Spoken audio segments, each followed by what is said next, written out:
Who is this?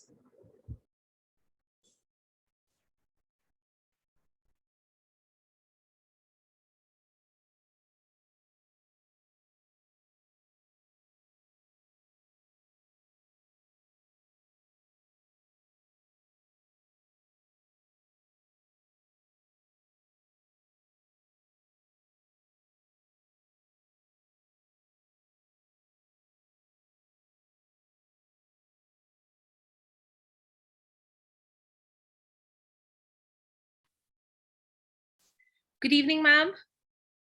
Yeah, I was wondering that who is this? Ma'am, that was my kid's name. I just changed it right now. So sorry. Yeah.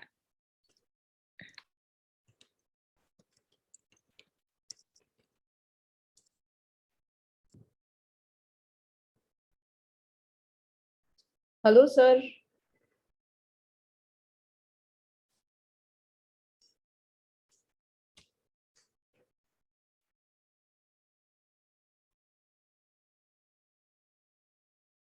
So, Ragini, where are you based?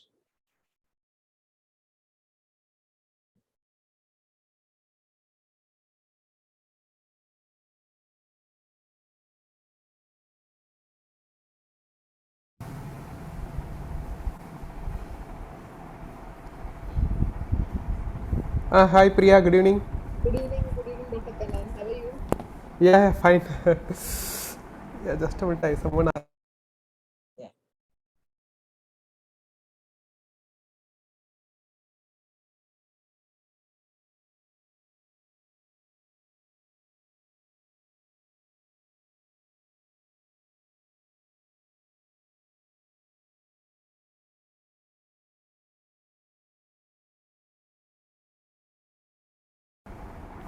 I think today Dr. Hemant is not available.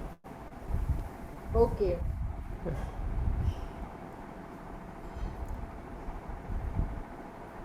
So what is the plan? You will be presenting for some 15-20 minutes. Then you have some recorded video. Yes, yes. So basically, this entire thing is about ECV and T2 mapping. So Okay. it is more like a pictorial essay case-based thing.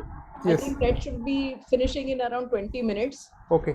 Then I've taken some few clips of what is the SCMR consensus statement for the ideal method to obtain T2 mapping and ECV.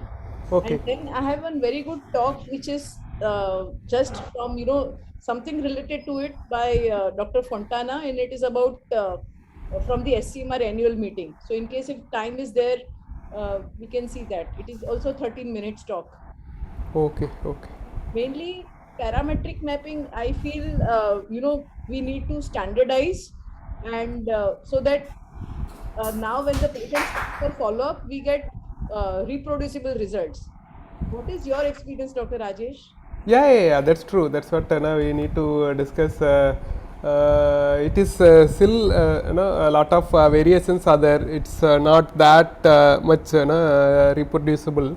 Yes. Especially if the patient has arrhythmia or if the breath holding, if there are issues, the values won't be accurate. Yes, yes. So, And yeah, in addition, yeah, I felt it is almost like the diffusion imaging in the brain, where in many cases it can show diffusion restriction. So and in most of the cases there will be always abnormal, some mild increase in the values. So only if it is very high, it is really useful. Otherwise, most of the cases it may not add to your main diagnosis. So there are very few there are few specific indications where there is, if you are suspecting a fat or a glycogen storage disease, or in the amyloid, definitely useful. Of course, in the myocarditis. yes. Whereas in many other cardiomyopathies and all will be just elevated. Yeah, yeah. Clue is that, in case whether we are doing the right protocol and right interpretation, because that is very important. So Yes, yes, yes, yes. this stresses on that. So do you take only short axis mid cavity, or you take base, mid, apex, all three? And we usually take 4 slices in this axis. Okay. But I am thinking now, because a lot of literature says that you need at least one long axis view. So I Yeah. was So that's thinking what of incorporating at least one yeah. long axis Yeah. view. So I have started for most of the patient base, mid, apex, and one 4-chamber view, so that Yes, LV apex yes, is yes, also covered. yes. But initially I was doing for all the patients, but now we just do only for, suspected cardiomyopathy or wherever it is actually clinically relevant. Yes, yes, yes. Onkar, what is your experience? What do you do? So I do it at 3 places in short axis: basal, mid, and the apical slice.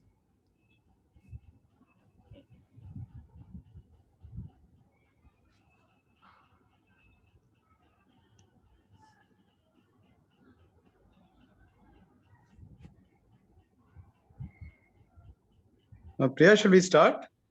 Yes, I'm ready. Dr. Rajesh, can I? Yes, yeah, please. Okay. So I'll just share my screen. Amit, is there? Is there any Guru Vandana?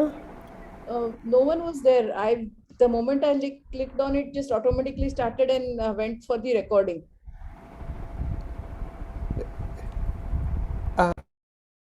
You want to message him and ask him, or?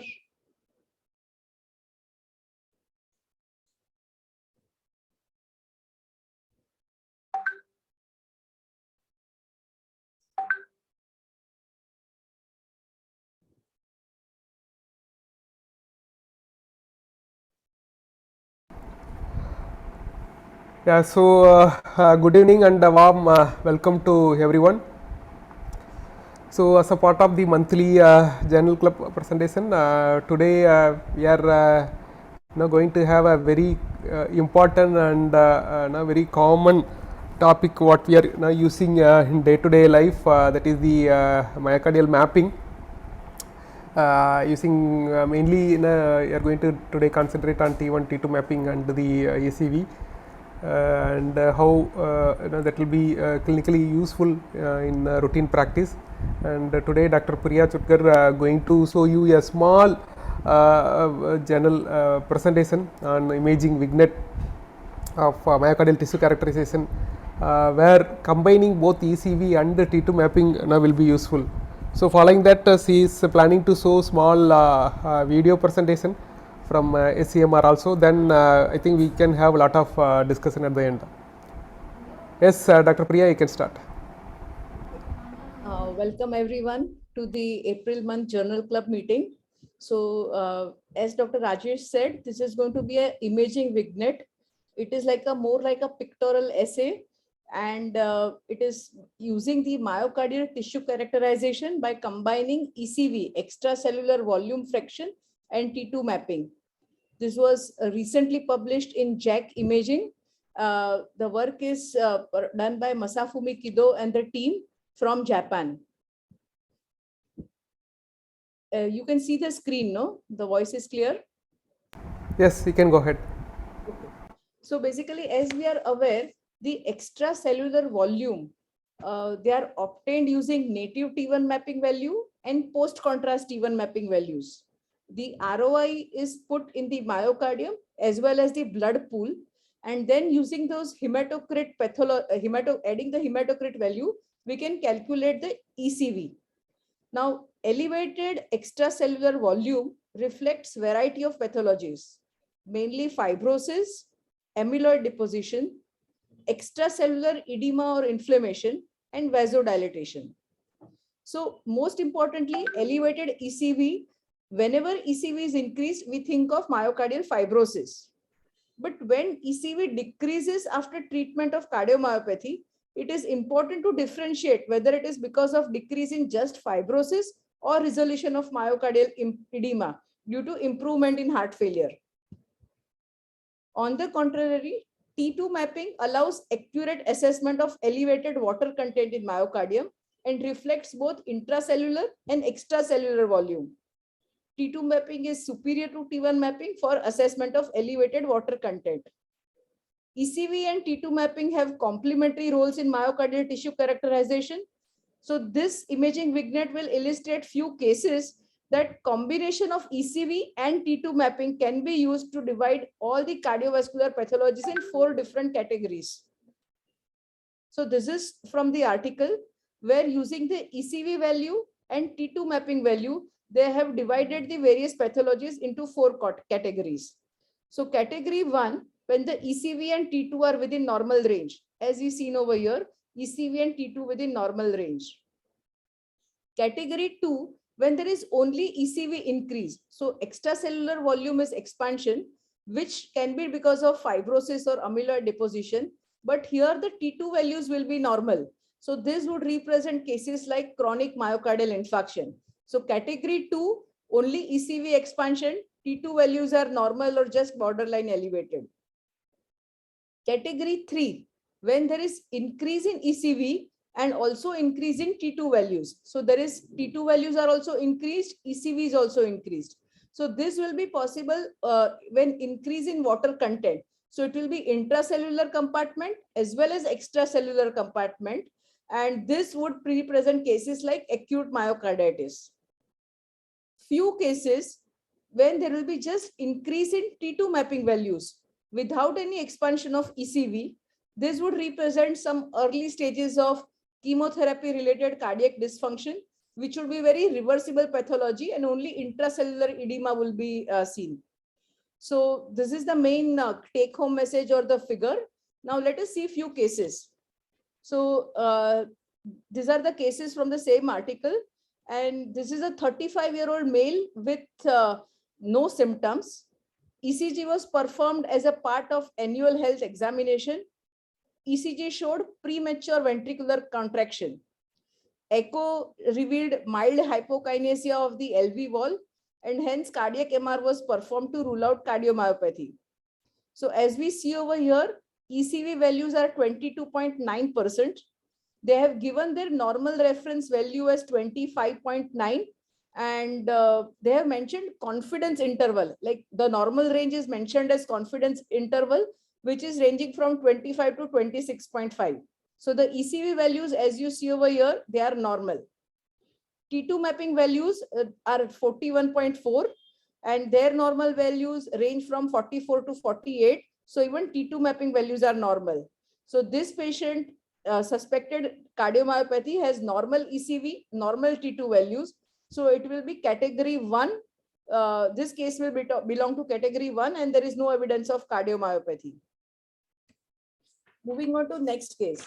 So this was a 47-year-old female who presented with dyspnea on exertion, and her condition was diagnosed with persistent atrial fibrillation. So echocardiography showed severe LV systolic dysfunction, and cardiac MR was performed to differentiate cardiomyopathy. The patient had ECV values which were elevated. ECV is 32.8, and T2 mapping values are almost normal, 45.3. So elevated ECV was considered because of diffuse myocardial fibrosis. Now this patient's condition was diagnosed, her LV systolic function improved after the elimination of AF. So then the diagnosis of arrhythmia-induced cardiomyopathy was made because of persistent AF. So elevated ECV value because of fibrosis, T2 values are normal in her case. So this is patient with arrhythmia-induced cardiomyopathy.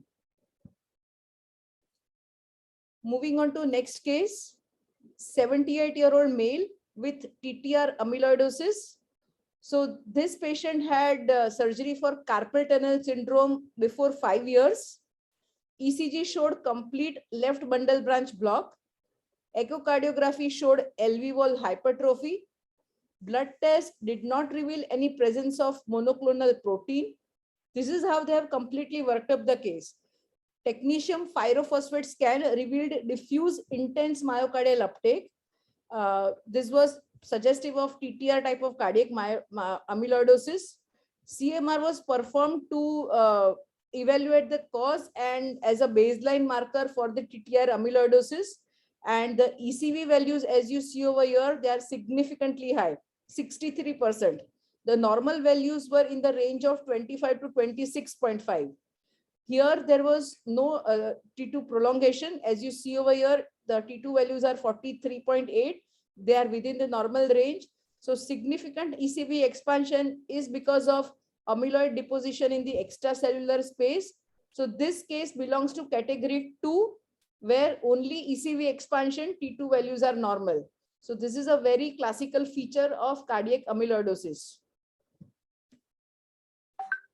Moving on to next case, 76-year-old male who presented to emergency department with the chief complaint of chest pain and dyspnea. Acute heart failure was suspected and echocardiography showed no findings suggestive of acute MI. Coronary angiography was performed. There was no abnormality. So cardiac MR was performed for further workup, and patient had ECV values which were elevated 35.8, and there was also T2 mapping values are elevated, and there is regional increase in the basal infraseptal segment. The T2 values, as you see over here, they are in the range of T2 prolongation is 55, and the regional values over here were in the range of 62.1. So there is some amount of extracellular edema and inflammation, elevated ECV, elevated T2 mapping values. Using the modified Lake-Lewis criteria, diagnosis of acute myocarditis was considered. Endomyocardial biopsy also confirmed. And so this case will belong to category 3, where ECV expansion as well as T2 expansion. Here comes an interesting case. So this lady presented with difficulty in eating due to enlargement of the tongue. Serum free light chain were markedly elevated, and patient's condition was diagnosed as multiple myeloma. Based on the results, the blood and bone marrow, everything was worked up. The echocardiography, alveolar hypertrophy was seen, diastolic dysfunction was observed, technetium pyrophosphate scan did not reveal myocardial uptake. So cardiac MR was performed because as AL amyloidosis was suspected. So in her case, ECV values are significantly high, 69.1, again in the range of amyloidosis. But here even T2 mapping values are significantly elevated, 65. So this has been described as the elevated ECV might have been due to myocardial edema, which can be associated with light chain or fibril toxicity, in addition to amyloid deposition. So because of, there are two pathologies going simultaneously, some amount of fibrosis and some amount of extracellular edema. So now whenever she is treated for heart failure, the edema component may reduce, but the fibrosis will persist. So it is important that to know that again, in spite of this, she will fall into this category 3 with elevated ECV and T2 mapping values. So as the article had described earlier, that it is important to know that elevated ECV expansion can be because of fibrosis or increase in elevated water content in the myocardium or the extracellular space. Rough summary of the article. ECV normal, T2 normal, this will be normal range. Only ECV significantly increased could be due to fibrosis, like as in cases of chronic MI or amyloid. Whenever there is increased water content, like ECV and T2 mapping values are significantly elevated, think of myocarditis. But only T2 mapping elevated without significant increase in ECV, this will suggest intracellular edema and early stages, which would include cases of early stages of chemotherapy-induced cardiac dysfunction. So this is the end of the article. Now, along with this, I would just like to show about some common issues, what we have it with the mapping. And this is from the position paper and consensus statement, because the moment we start going to precision with the mapping, parametric mapping, it is important that whether we are doing the right thing. So I thought along with this, this would be probably important for all of us so that we get reproducible measurements. So this is from the article which says that T1 ECV and T2 mapping should be performed on 1.5 or 3 Tesla, while T2 star should be performed ideally on 1.5 Tesla. Only pulse sequences which have published clinical evidence base. Like there were few of my colleagues who asked that who do not have the parametric mapping, but finally longitudinal relaxation time, whether they can get it using the normal TI scout. But since it is not clinically evidenced, I think that should be not be performed. Only if commercial pulse sequence is preferable if supplied by manufacturer. Now, one other important thing is that you have to obtain your normal reference range over the time. And once your reference range is established, no parameters should change, like slice thickness, flip angle, contrast agent, nothing should be changed. And regularly repeated phantom-based quality control is recommended so that stability of CMAR system have not changed significantly during time, and phantom-based control should be performed. Honestly, we are not doing that, but once we had an issue that after we establish our normal reference range, gradient coil created some problem, and the company people had to replace the coil. After that, we again had to take few of our normal range reference range for the time as per the recommendation. For the native T1 T2 mapping, it is described that reference rate should be generated from the data sets acquired, processed, and analyzed in the same way as the intended application, and upper and lower range should be defined by mean plus or minus 2 standard deviation from the normal data. So that is important. Anything above plus or minus 2 standard deviation should be considered abnormal. For the ECV calculation, it is recommended that hematocrit should be ideally obtained before the scan and preferably only within 24 hours of scanning. That also becomes sometimes because it will be another adding to one other blood test, but this is the ideal condition where only within 24 hours scanning hematocrit should be obtained. And make sure that your post contrast T1 mapping is performed at least 10 to 30 minutes post contrast administration. So in case if you are doing a perfusion scan and mapping, the split dose protocol, the timing should be taken from the last dose. For the T2 mapping values, it is they have written at least minimum 3 source images are recommended and 2 parameter fitting is appropriate. For T2 star mapping, again, they have recommended dark blood approach, 8 equally spaced echoes from 2 to 18 milliseconds, and assessment should be there from the interventricular septal region. I think most of us are doing that. For the scan planning and acquisition, proper adjustment of magnetic field and those things are as per the routine protocol. Most importantly, that from the diffuse images, like for the global assessment or a diffuse disease, a single ROI is enough. But and the ROI should not be very small, less than 20 pixels should be avoided, and drawing of the ROI on grayscale will avoid bias. Whenever there is a like a disease instead of single mid cavity short axis slice, it is better that whenever you are suspecting a diffuse disease, to obtain more slices in base, mid, apical region, and 1/4 chamber. For the clinical reports, always mention the type of pulse sequence, reference range, type and dose of gadolinium. Mapping results should be, interpretation should be given as mild, moderate, or severe, or whether it is increased or decreased. And best practice is to define the severity of deviation based on the prognostic data. One last note about synthetic ECV. So for example, there are few papers which say that there is a simplified approach for the assessment of ECV, where the hematocrit is estimated from the native values of blood pool T1. So you can avoid taking the hematocrit values, and but however, it is still not clinically proven so far. So I think I just end my talk over here, and then maybe we can move on to some discussion. Yeah, thank you, Dr. Priya. So this is, I think, a very important topic. Everyone knows, and we are utilizing it. but the problem is the standardizing it. I think we are one of the, we have most of the executive committee members who are doing lot of cardiac work, and I think most of us are doing it regularly. So, okay, Dr. Priya, can you enumerate what are all the issues you are facing in a daily life, so that one by one we can discuss those things?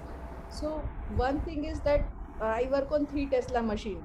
Yes. I still get, I mean, I end up doing T2 star imaging. So I don't know whether I'm doing the right thing or not. Okay. Second thing, for my T2 mapping values, I find that T2 mapping values, they are very robust. I mean, any frequency, but they are very prone to artifacts. Yes. Especially, those patients, I mean, any arrhythmia or anything, T2 mapping, T1 values are there usually, but T2 mapping I find very prone to artifacts. And I just don't know about this 2 parameter fit and 3 parameter fit. So I just wanted to understand that also. What is the... Okay, okay. And what is the normal value you are getting for the T1 and T2? So which system? 3T? Siemens 3 Tesla Vario. It is an old machine. My normal value on 3 Tesla is 1150. Okay. Anything more than 1200, I call it abnormal. Okay. And I report it as, elevated T1 values with ECV expansion, mild disease or moderate increase in fibrosis, something like that. Okay. So you are saying 1200 T1, T2? T2 values are 44, 42 to 44. So anything above 46, I call it abnormal. Yes. And I think females is slightly on a higher side. Okay. I think we can ask Dr. Elizabeth, Dr. Vishnu, Babu Peter, Aparna, what are there? Actually, we are using 3T Skyra like Siemens. So the values like what Dr. Priya said in T2, we are slightly getting lower values around normal around say 40 to 42. I don't know. There is a difference between 1.5 Tesla and 3 Tesla and the T2 values. So is it in the 1.5 Tesla the values given are high, but in our mission when we did in Skyra Siemens, it is around say the 40. So anything above 42 or 43 itself looks higher for us in our mission, the T2 values in our 3 Tesla thing. And the T1 mapping anybody is doing because we also do the we use the 3 Tesla frequently, like Dr. Priya, and whether it's for the iron quantification, anybody is using the native T1 values to see. Anybody just wanted to know, because we have tried using that, where they say the values may be low in patients with iron overload, 3 Tesla. So anybody is doing anything like that? Yeah, see, the important thing is 1.5 versus 3T, as the understanding the physics is important. So you will expect in a 3T as compared to the 1.5, the T1 values will be higher, whereas the T2 values you will expect to be lower than 1.5. So in a 1.5 Tesla, I think normal, I never used 1.5 the map, but it will be somewhere around 950 to 1000. I think maximum I can have. So the lower it will be lower. Whereas in a 3T, you will only if it is more than 1200 to 1250, we will call it as abnormal. Whereas in a T2 value in 1.5, it will be normal value itself slightly higher. I think up to 55 is taken as normal. Whereas in a 3T, even 45 will be abnormal. So it will be expected to be low. Similarly, T2 star value you will expect to be lower than the 1.5 as compared to the I mean similar to the T2 value. So that's what the physics point of view. So, but I don't know the normal value and never used it. Still, for T2 star, I am using 1.5, whereas for the T1 and the T2, it's only available in our 3T system. Yes, Elizabeth, ma'am. Yeah. On our 1.5, the upper limit of the control. So that is the value that we use for comparison. Yes. So it's the mean of the patient as compared to the upper limit of the control. So the T1, native T1 upper limit of our control is 1084. Okay. E2 is 54 and ECV is 32. And a word about T2 star imaging. One of our PGs did a thesis on trying to do mapping for iron quantification. And so we wanted to compare two machines. We compared two 1.5s, one a 1-2 and a 1-2 fit, and we got very similar values in it. But we haven't compared a 1.5 and a 3T. But two different models of a 1.5, we managed to get similar values. Omkar, Vishnu, anything for you to add? Dr. Sanjaya?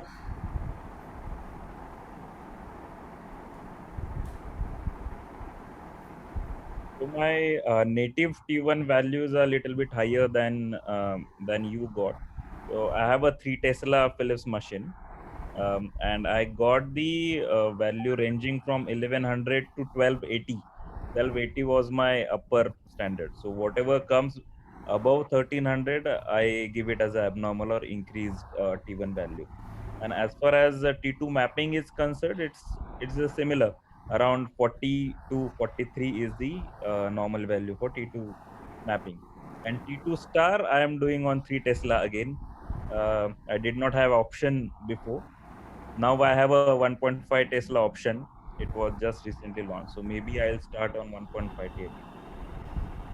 I think we need not worry so much about our values as long as all of us have established control values and we are using that, that should be fine. It doesn't matter that there is variation between centers because it's dependent on so many factors, not just whether it's 1.5 and 3, but many other factors.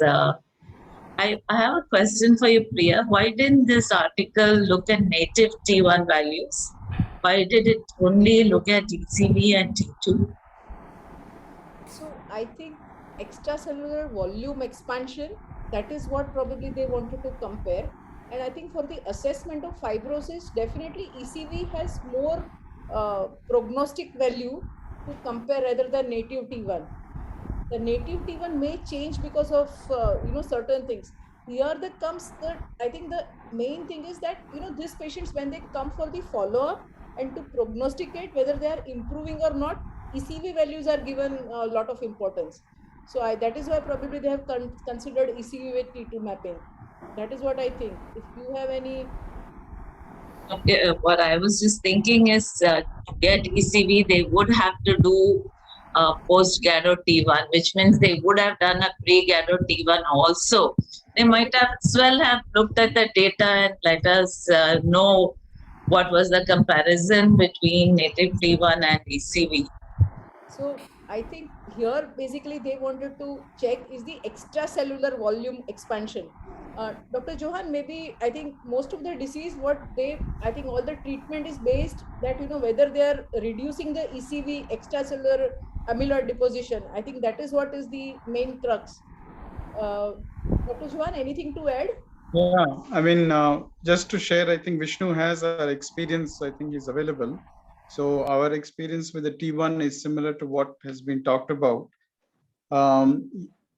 Certain diseases, the conundrum actually comes in not for the standard things like viability and things where gadolinium, as you know, is a very, very well established parameter. The two areas that always pose a confusion in cardiology practice, one is in an acute situation, the two diseases which we are always interested to know is chemotherapy induced very early damage. So our traditional markers of GAD don't come into the picture because it takes some time. And as we know, the T2 weighted images are fraught with problems, both in terms of breath hold and both in terms of objectivity can be an issue. And any slight perturbation of the myocardium is a very important sign to either stop the chemotherapy, shift it to a non-cardiotoxic therapy, or start GDMT, which today involves dapagliflozin and ARNI, and of course small dose of diuretic early. So that is a major conundrum. Echo has a lot of good things in the pipeline, including their strain, including their GLS and other things. But sometimes that early detection still is a little elusive in borderline cases where you have a GLS to start with. That's what we're doing in our practice. And then 3 months down the line, you get another GLS. Or if the patient has maybe a chemotherapy, you do a GLS. If the numbers are not matching, then only then we would resort to an MR to make sure that we are not missing that very, very early hit. So there, the T2 map comes into a huge sort of importance, because a little bit of water, a little bit of edema is going to reflect. The second group that we've been looking at is the more, and then of course the second disease is always an issue, which is myocarditis. The clinical presentation, the blood work, the ECG are all absolutely similar to a non-STEMI patient.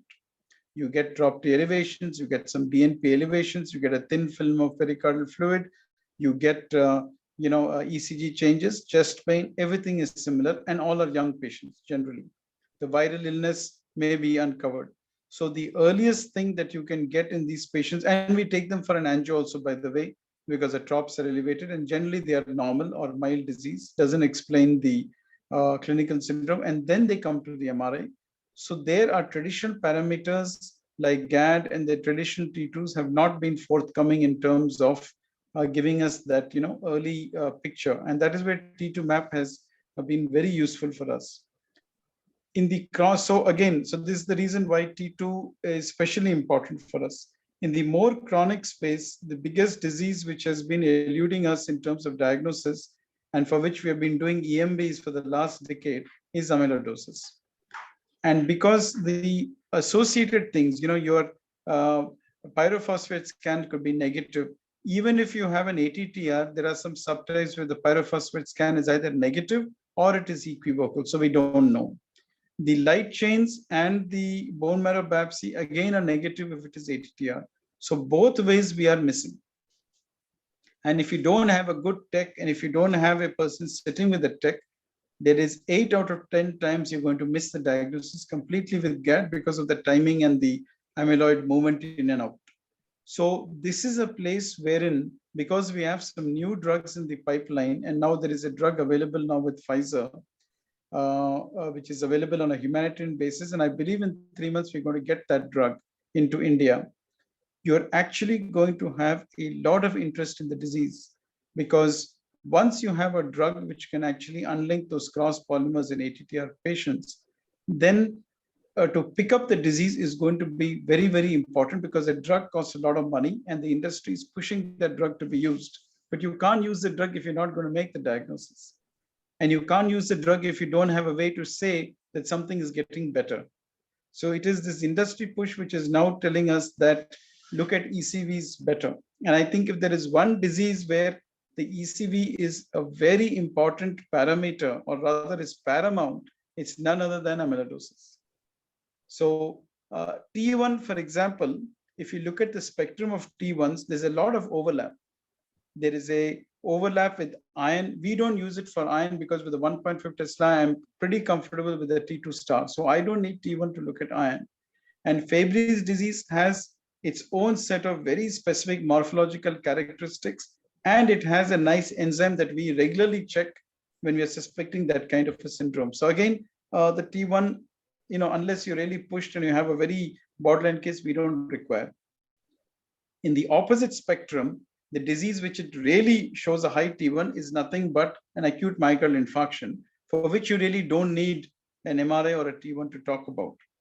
When you look at the cardiomyopathies, they're all very closely spaced. And as all of you have mentioned, and especially Priya has shown, unless you have a very robust reference system and your values are up to date and you've been doing phantoms and everything, it's very easy to have an overlap miss. And of course, the one disease which again has a higher T1 is amyloidosis, but then the overlap again is very close. So that's why I think the authors in the clinical subset feel that the T2 map and the ECV map are actually very, very important clinical practice. Not to say that T1 is not, but these are the diseases which I have just enumerated where it makes a huge difference in the clinical management. This is my understanding, and hopefully it made some sense. Yeah. Thank you, Dr. Johan. I have one more query regarding the regional versus the global ECV. Because anyway we don't have currently the ECV mapping protocol. We are manually doing using a some Excel chart where you can enter the values.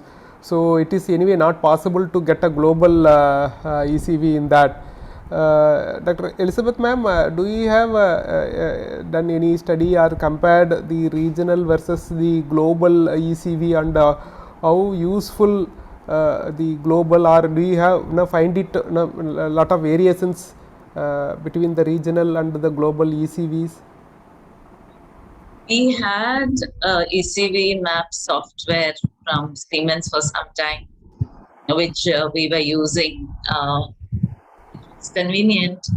It was a work in progress. Yes, so yeah. Once the time limit was over, then it was not renewed. And then we found that the manual was also easy to use using the ECV calculator. We generally measure regional values, whether it be T1, T2 or ECV. We don't utilize the global technique. There are advocates for both methods. One advantage of the regional method is that the value from the mid-cavity level, from the septum, is the most accurate, because that is at the basal level you have volume averaging from the lungs, and at the apical level you have from the liver and other structures. So the most accurate is to use the septal value, and then regional values from any other areas where it looks elevated, or if the septum doesn't look normal, you want to measure from some normal area. That is the way we are using parametric mapping.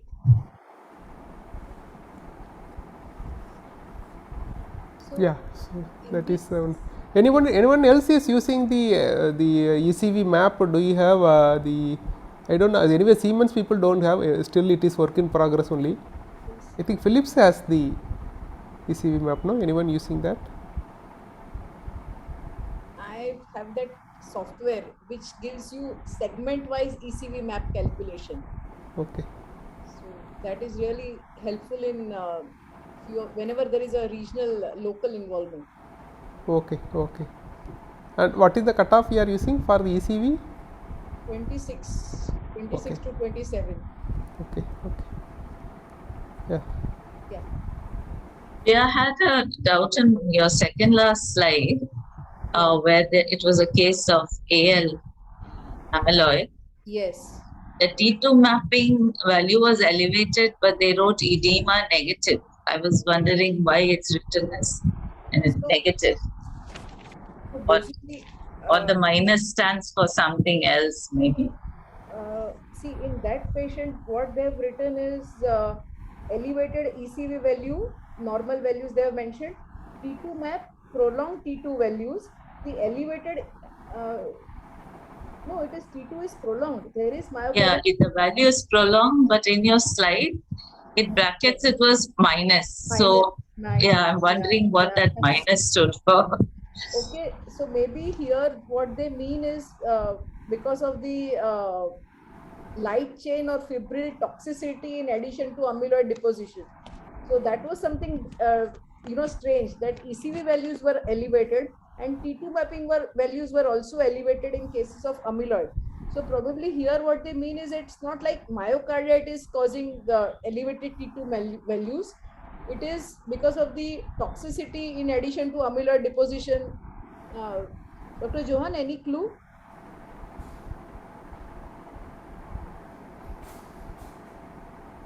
Sense amyloid actually in the acute phase, sometimes in the acute phase, can in some patients cause something like a hypersensitivity reaction with the light chain. And that can cause edema. I would certainly believe that with that, I also read the article, the elevated T2 certainly means is edema, which could be a very transient phenomena even in an amyloid case.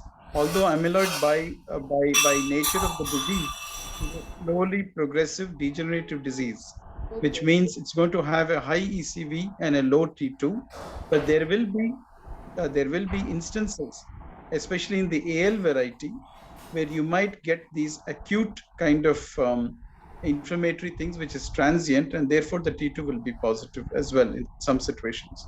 But at least in the ATTR versions, it's generally going to be a T2 which is negative or normal with a very elevated ECV. Now, since we are into this amyloid discussion and going on the same line, I will just share one recording. This was by Dr. Mariana Fontana in recent SCMR annual meeting. It is so relevant and important and related to our talk. So I will just show the recording. Can see my screen? Yes. It is 13-minute recording. Then probably we will. Can you make it full screen? Thank you very much for this invitation to speak. It's a pleasure for me to be here today. This is my disclosure. So I'd like to start with what is wrong with what we have. First of all, our measurement is imprecise. So on these pictures, we've asked 10 imaging experts to measure the maximum wall thickness. And you can see that there is a lot to scatter that goes up to 1 centimeter. So we use wall thickness to define disease, but yet it's not a measurement that is precise enough to be used in clinical practice. Secondly, when we try to define cardiac diseases, we've done so by using an approach that uses traction function. But by doing so, we are very far from the underlying pathophysiological mechanisms which are responsible of the disease phenotype and of disease progression. Thirdly, our link to treatment is very poor. If we think about ejection fraction, we all accept the fact that with echo and MR, there are differences, that if different operators measure it, the ejection fraction measurement will be different. But then we use very precise cutoff to take decisions that are important to the patient and to the society, like ICD implantation. So with CMR, can we improve these three aspects? Let's start with diagnosis. What we do with CMR, with tissue characterization, is that we give gadolinium to lots of people with different diseases. And what we learned by doing so was that the distribution of the contrast within the myocardium was telling us something about the specific diagnosis. So we were assigning a specific diagnosis in a process known as phenotyping. And it is more than 15 years that we know that in amyloidosis, once we give contrast, we get pathognomonic images with the technique of legal enhancement. So what we get is alternating kinetics, so the blood and the myocardium null at the same time. And then the first thing that was described was this line of sphenocardial enhancement that you can see here on the left and in the right ventricle. With the years, what we've done, we've refined the technique. And this was published in a consensus document in the European Journal. So the definition of characteristic CMR finding in amyloidosis are diffuse or sphenocardial legal enhancement, abnormal gadolinium kinetics, and then a supportive sign is an ECV more than 40. So when I see a patient for the first time and they want to know, for example, if the patient has got amyloidosis or not, I'm trying to answer an accuracy question. But then when I see a patient for the second and third time, this is not an accuracy question anymore, but it's a precision question, because I want to know if the patient is better or worse than before. And what we need to bear in mind is that we cannot use a technique or a parameter that has got very high accuracy and trying with the same technique or parameter to answer a precision question. So, for example, we said that legal enhancement can be very accurate for assigning a specific diagnosis, for example, in amyloidosis. But what about tracking changes over time? So this is an example of a patient with V122I ATTR amyloidosis, and these images are taken at a 3 years interval change. So whilst we can all agree that based on these images, we can assign a specific diagnosis, we cannot say if the patient has gotten better or worse. With T1 mapping, we can overcome this limitation. So what we do, we take a non-contrast T1 map before. This one is a Molly at 1.5 Tesla. Then we give contrast that just goes to extracellular space where the amyloid deposit sits. And then we repeat the post-contrast T1 map. And then we get one of these maps, which is an extracellular volume map. And why is that important in amyloidosis? Because the amyloid sits in the space between the cells. So when we measure the extracellular volume, what we do, we measure the amount of amyloid within the myocardium. And this is why it's important in clinical practice. These are two different patients with ATTR amyloidosis, same increase in LV mass, same degree of systolic and diastolic failure. But then when you compare the tissue characterization, this is very different. T1 is higher on the patient at the bottom. The leg gap seems to be more extensive on the patient at the bottom. But the difference on the ECV map is striking. The patient at the bottom, at the top, the ECV map is 39%, the patient at the bottom more than 60%. And so when we go to the example I've shown you before, with leg out, we cannot track changes over time. But if I show the ECV map, you can see that there are big changes. So on the left, the myocardium is green, on the right, myocardium is red. And when you draw a simple regional interest, you notice that ECV has gone from 45% to 67% over the course of the 3 years. And because the extracellular volume is a measure of the amyloid burden, doesn't surprise that it correlates with prognosis after adjusting for the known predictors. But also, when we take extracellular volume of the heart, in 95%, more than 95% of the times, we image the liver and the spleen as well. And why is that important? In systemic amyloidosis, liver and spleen involvement are very common. And here you see an example of a patient with systemic AL and mild elevation in the cardiac extracellular volume, but no spleen and liver infiltration. On the right, you see a patient with no cardiac involvement, but extensive infiltration in the liver and the spleen. So the extracellular volume reaches 70% in the liver and in the spleen. And this has been validated in more than 200 patients against SCP scintigraphy, which is the current gold standard to measure extracardiac amyloid. And you see the patient at the top, the liver and the spleen are blue, and the extracellular volume is less than 30%, which is the normal cutoff. Patient at the bottom, large amyloid load on the SCP and very elevated extracellular volume. So, but then can we link our imaging to treatment? These are the results of a study which will be presented in the SCMI Young Investigator Award session on 176 patients who had echo ECG CMR with multiple automatic mapping and NT-proBNP at baseline 6, 12 months, and 24 months. So at 12 months before chemotherapy, all the assessment was done, and then chemotherapy was started. Hematological response was classified as usual into complete response and very good partial response. And these two types of responses were considered satisfactory. Instead, an unsatisfactory hematological response was partial response and no response. And CMR response was classified based on an absolute increase or decrease in the extracellular volume of 5%. At 6 months, amyloid progression was detectable in a very minor proportion of patients. But amyloid progression was present also in patients achieving a good hematologic response. And why was that? Because if patients were achieving a good hematologic response, but this was not quick enough, then they would show progression.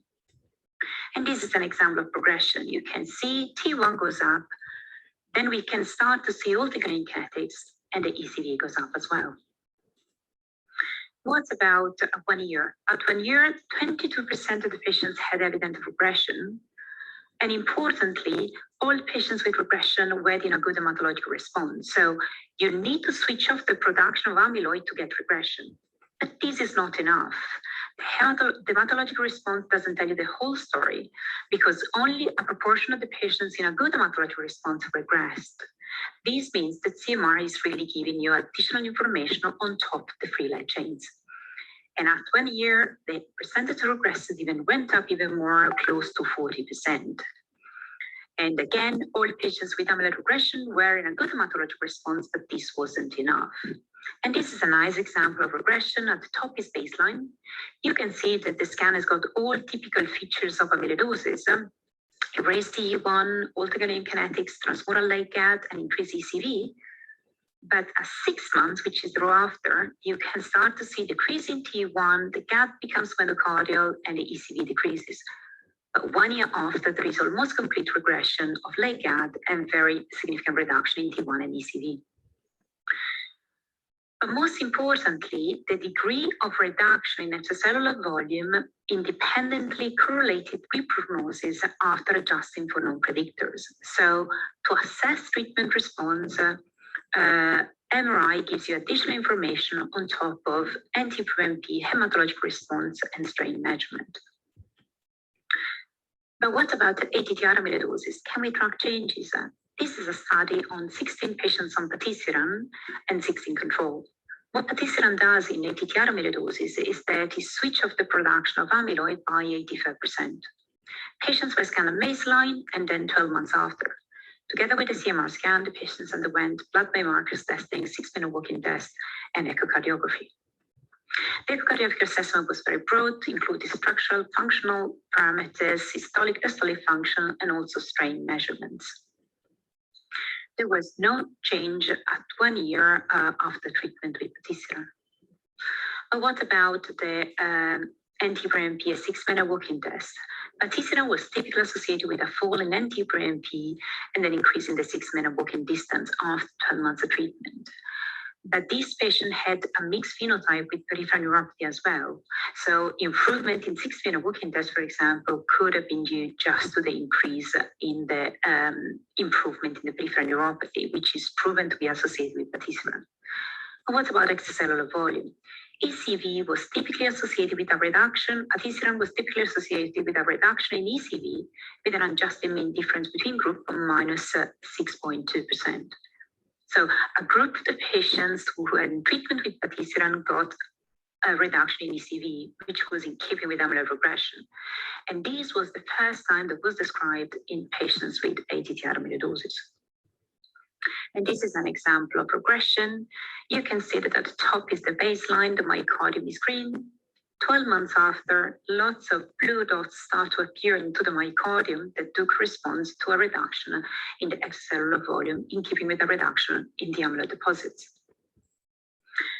So MRI really changed the way we think about amyloidosis. So in the past, we thought about the fact that amyloid deposits are a static phenomenon. Once you get a deposit, deposits will be there for the rest of your life. But now we really think amyloidosis is a very dynamic thing where deposits are not static and there is constant turnover, and the existing amyloid deposits are a function of the production and clearance. In conclusion, what is wrong with what we have? We need accuracy, precision. We need to image specific biology and pathway, and we really need to link the imaging to treatment. With CMR, with LAGAT, we can assign a specific diagnosis, but with multiparametric mapping, we can really image specific pathway. But the link to treatment is the greatest promise. Thank you very much for the attention.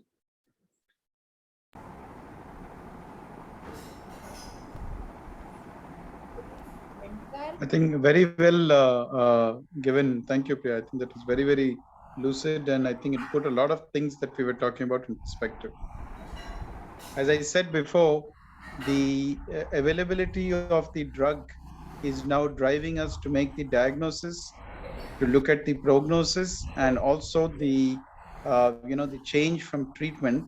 And I think it's mirroring what we underwent about 10 years ago with the T2 star, wherein the ferritin levels, although similar between two patients, did not tell us where the iron was residing. But the T2 star told us in one patient with the same ferritin, you have a huge myocardial load. And that is a patient we aggressively dealt with desferoxamine IV, repeated cycles. And the other patient with the same ferritin, you had a very minimal iron in the myocardium, a lot of iron in the liver and spleen. And those are the patients you didn't have to do this aggressive desferoxamine. So to me, it is really mirroring that disease, which many of us saw 10 years ago. Thank you. That when it comes, because since now amyloid is being diagnosed, it is being treated. After some time, it is going to come for follow-up. So that time it is better that we obtain the right technique and as Dr. Johan said, the Pfizer company, we had one patient in which we had applied through this compassionate thing, and they have actually sent the free sample to the patient. So any amyloid patients, you have to upload on their website with everything, and on the compassionate basis, that drug which is so expensive, it is possible. So more amyloid patients will be treated, and they will come for the follow-up. So it is important that we do the right thing from the beginning. Any thoughts, Dr. Sanjaya? Karna?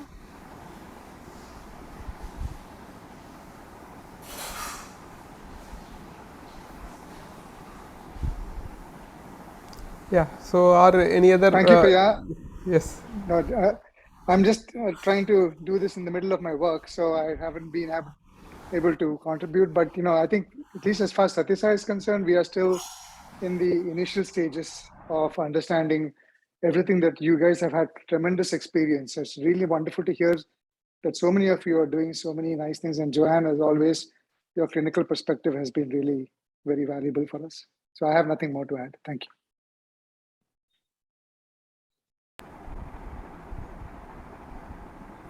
Yeah, I think it was a very good discussion. Yeah, a lot of things. I think in